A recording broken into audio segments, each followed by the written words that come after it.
But you are not going to be able to tell the story. You're a cis white female with privilege. How in any way does that make you right to tell this story?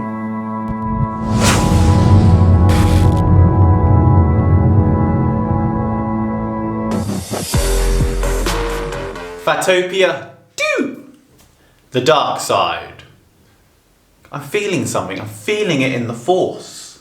But beware of the dark side. Anger, fear, aggression. The dark side of the force. This review will look at the website, FatOpia 2 the movie, and also their online content relating to this new movie. Don't forget to like, subscribe and comment, or if you want to, check out my other social media on Adam MPT and Performance on Twitter and Facebook, and I Am Health and Fitness on TikTok. If you like, this is a standalone spin-off of the original FatOpia movie documentary by Connor Luke Simpson and co. Within this documentary, he interviews, and this is what he does really well, he interviews former fat acceptance members, body positivity and fat acceptance members, and the fitness movements, and himself, which is quite weird. Upon that, they look at the dark side and the attacks they get from the radicals within the fat acceptance community. I don't know what you want. If you're looking for ransom, I can tell you I don't have money. But what I do have are a very particular set of skills. And tries to look at their views relatively to the the moderate, the liberal side of the fat acceptance movement. Like normal, this will follow the grading method, which I explained down below. Thanks to FatOpia 1, we've now got a more enhanced version of that model. But hopefully we should get a more accurate grade and a more objective grade. This spin-off documentary of FatOpia was very much different to the original FatOpia movie. The original FatOpia was looking at fat acceptance to ask what exactly it is. And unfortunately for Connor, he was not able to find his answers he was looking for, because quite a lot of the members of the fat acceptance community would not have a conversation with him to explain what fat acceptance is. Yet again, he probably was asking the wrong people.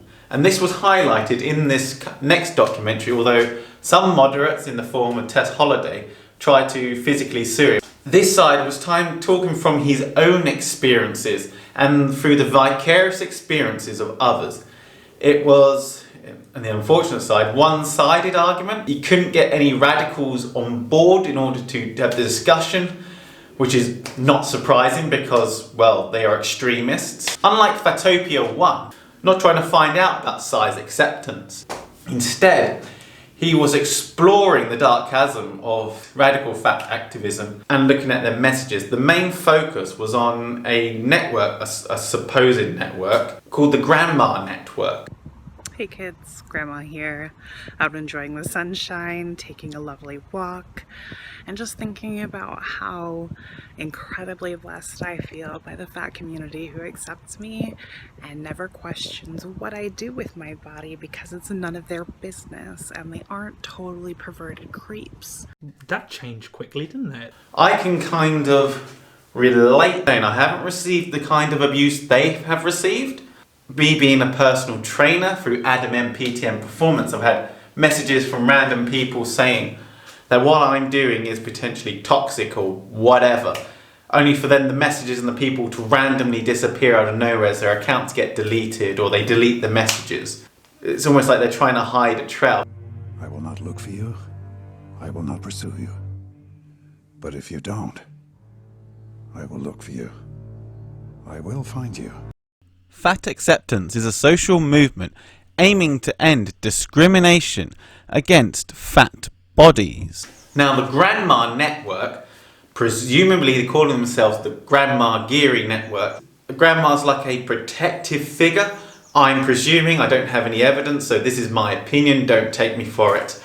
On the other hand, it could be just an inside joke. They believe they are protective figures, in their own minds at least, protecting those who are marginalised in fat acceptance communities. So now, talking about in terms of production, it was an exceedingly slow start in both style and in the timing. I think it was like 7 or 8 minutes before we actually got to hear Connor and the crux of the story and how it's going to be set out. But I liked it. It set the scene. It's like Game of Thrones. Well, actually, no, sod that for Game of Thrones. Game of Thrones is 8 series long. 8 seasons of build-up ending up in an abysmal ending. Just like all my relationships.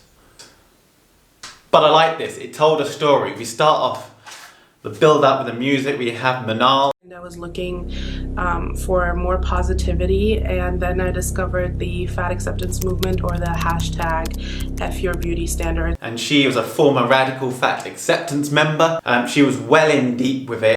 Her own individual life experiences of being inside the radical fat acceptance communities on Facebook and in reality as well.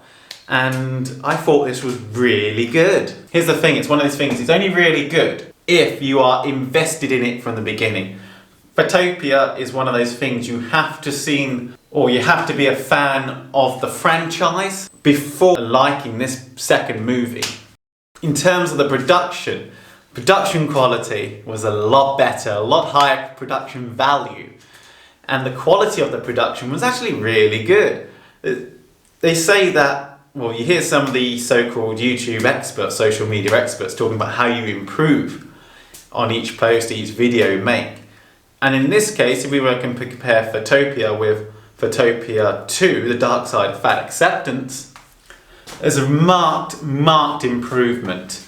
The graphics made sense in their context. Royalty-free music, but actually worked together. Or adds to the drama's the wrong word, that's not the right word I'm looking for. I can't really explain it, but it just adds to the movie itself. It gives you an understanding, a perception, a subliminal perception that wasn't quite there with Fat-Topia 1, and I haven't really thought of it until just now. All in all, they say that great film should tell a story, even if it's a documentary, maybe an educational video, and this is one thing I will struggle to make with my own videos, but I think Connor and the rest of the team have nailed it. Fat acceptance may seem like a positive movement solely designed to appreciate bodies outside of the mainstream. However, the movement has been derailed by radicals intent on exposing or harassing anyone who doesn't subscribe to their ideology. They hijacked the whole body acceptance movement, completely hijacked it. Yeah, that's one way of looking at it, I suppose. However, has it been derailed? I'm probably not the person to ask that, but that's a question you've got to ask. He's been, if you like, attacked by the radicals, so therefore he possibly would believe that. And the people he's interviewed have been attacked by radicals. And I thought maybe I would also let you know why I do this. Why I monitor accounts that I know troll fat people. Why I warn fat people that they've been reposted. Well, that's basically what I think one of your grandmas or one of your radical fat acceptance people did, and I'm not gonna do the same thing that you did. But with Fat-Topia, there were accounts created with my family's information on, and they used like content from my film, and I know you've published stuff of mine before, and it's like, so you guys can do it, but nobody else can. When you do it, it's just, and it's moral, and it's activism, and it's the fat acceptance community raging up against the bigots. But when other people do it, you know, it's bigotry, it's hatred. He didn't go into the history of fat radicalism. He could have looked at the Fat Underground. He could have looked at the Fat Libertarian Front. Are you the Fat Libertarian Front? Fuck off. What? We are the Libertarian Front for Fats. The West Coast movements, and it's not a modern thing, it's a historical thing in the past. It's just that it's died down and now there's an element of it growing again. It was good to actually hear the moderates of fat acceptance. I feel like from a mainstream's fitness perspective, I don't get to hear them often, even when I do try and seek their messages. Unlike Fat-Topia 1, he utilised a mixture of interview types, including interviewing himself. And I think this kind of gives a mindset into Connor Luke Simpson and what he was thinking at the time. The fact that he wanted to pay Adam Roberts to review it, and this is kind of going into slight negative. Why was he overtly looking for positive affirmation from his movie because he's being bashed so heavily by the FA community. That is quite an interesting perspective. I think I need someone that's going to help to maybe level the playing field a little bit here. And there was one name that kept coming up, and that was Alan Roberts. My name's Alan Roberts. This is Everyday Fitness. Like, subscribe, click the notification bell. From the outside, you just see this persona of Alan, and he goes by the angry bald man. And I'm kind of not 100% sure about aligning with him. How radical is he? Is he as bad as these people say? Deep down, when you actually get to know him, speak to him a bit more, you can tell his heart's in the right place. I message Alan and I say, look, how much money will it cost for you to maybe put a post up? I'm hoping he will send over some people and maybe the support will change a little bit. So I sit back, I send a message, fingers crossed. He replies, I don't want your money. I just want to look at the film and see if it's something I agree with. And I'm like, shit, you know, is this going to be something he's going to be able to get on board with? Am I being too maybe neutral with these people? Am I calling them on their bullshit? Am I letting them get away with too much? Is it going to be something he wants to lend himself to? Perhaps not. And in the case that he, you know, if he doesn't want to, you know, sort of help out this cause or anything, then I'm going to be at it alone. And it also, I felt a bit weird. Why is he asking, I presume it's James behind the camera, can he look at his notes? It's trying to make it seem off the cuff. It's like he's trying to sit there and being off the cuff, but he's in fact interviewing himself. And he's the director of the movie. We know you're the director of the movie. It states you're the director of this movie. So yet again, why? It was just so weird. I didn't understand it. One thing I did like was the colouring of the movie and how it all fitted in, and even though you're relying heavily from webcam interviews, I think he was a little bit lucky that the quality of the webcam was actually really good, and that's actually quite a positive from this. It's very hard to do that because you're relying on the quality of the production.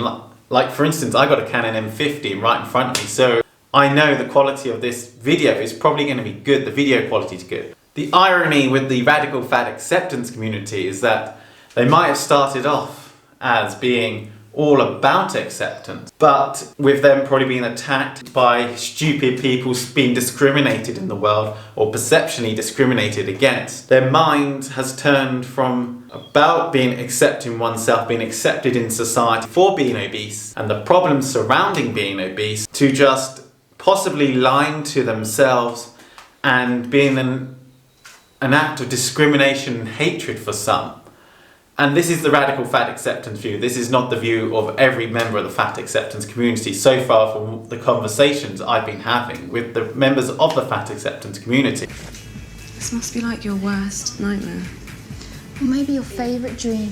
Now, this may seem strange to someone like myself, the fitness community, who've had a different background and past to some of these people, but fat acceptance to some is an inspiration. It's an inspirational message. People want to get behind it from a commercial point of view, but also from a philosophical point of view.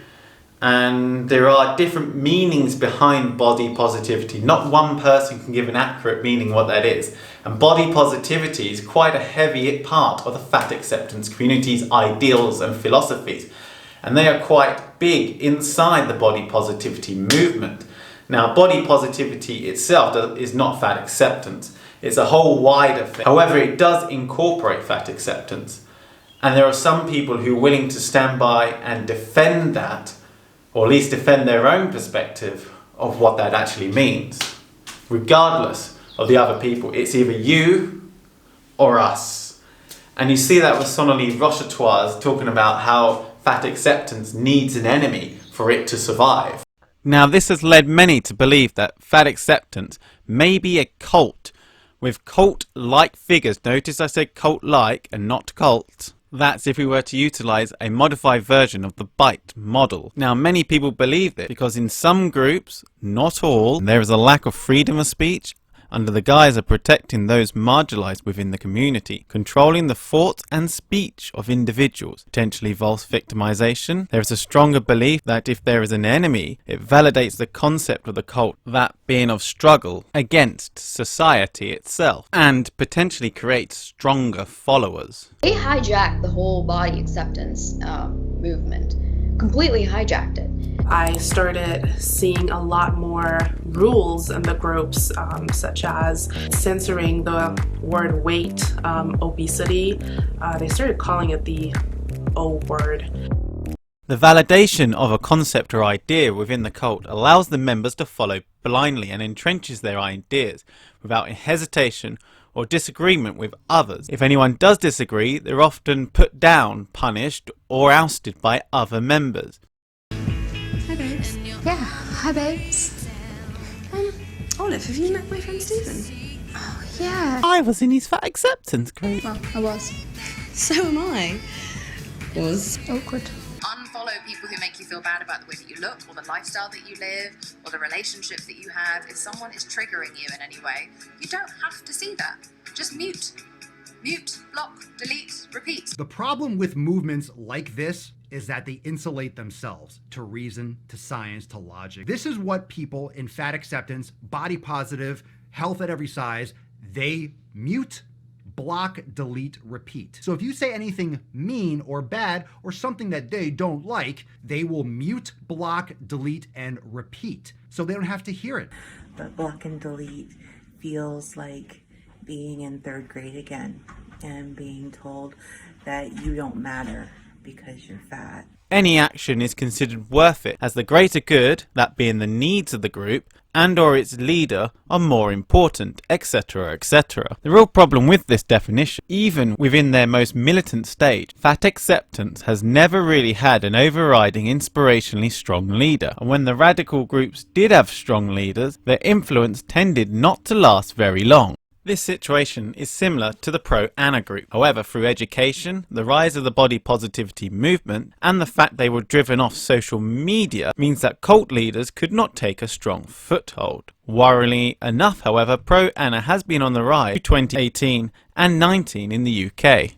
My way of dealing with this is not to try and tap back, because what we got at the moment is one echo chamber, another echo chamber, creating a bubbles, all conversing with one another and then having an argument across the void. That void being the internet. Purity, and you're never compromised, and you're always politically woke and all that stuff.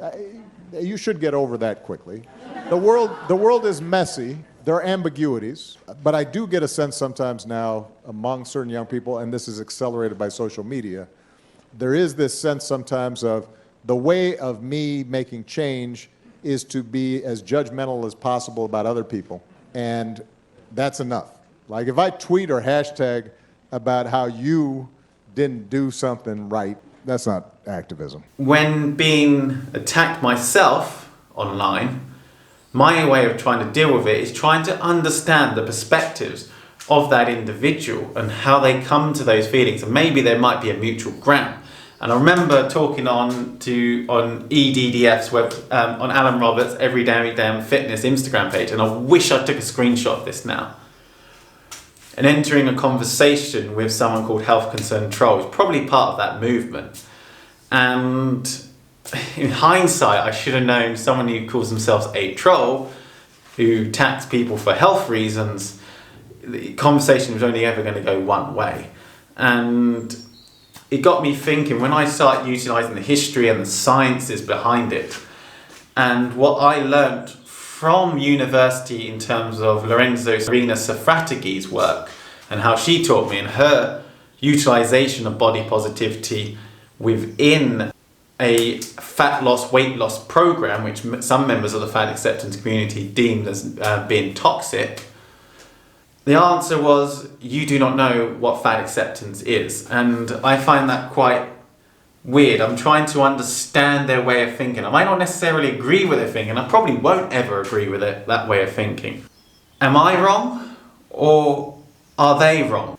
Or do I just ignore them completely? And it's these messages to trying to understand the truth, this higher level thinking on how to, if you like, breach the divide between the fitness communities and these niche communities, rather than arguing with one another. And I don't think the radicals can help with that at all. One thing this movie has taught me is I possibly need to be a little bit more skeptical and a little bit safer with who I actually get in contact with in order to reach this mutual ground. Here's the thing, I do not wish to convey with the extreme fat acceptance community who feel an internalized hatred, which can be quite damaging. I, however, will talk to moderates, and that way we can get to mutual ground. We may never agree. Sometimes a positive to just have a conversation with one another. The film itself did seem like an immense social commentary tit for tat between one group and another set group, and that was always looming in the background and potentially off-putting. Grandma Amelia decided to openly threaten me. I wonder what your clients and your boss would say if they saw you being fat-phobic online. In freedom of speech is an interesting perspective. You have to be tolerant of people, but you mustn't be tolerant of intolerance. You've got to be intolerant of intolerance. And some members in the fat acceptance community, and I've seen this personally when you look on pages, won't accept any other view other than theirs. And it's cult-like, not cult, because I'm not a registered psychologist in that department, so I'm not an expert. I cannot just digest and go, that's a cult, this is a cult, they're like Jim Jones.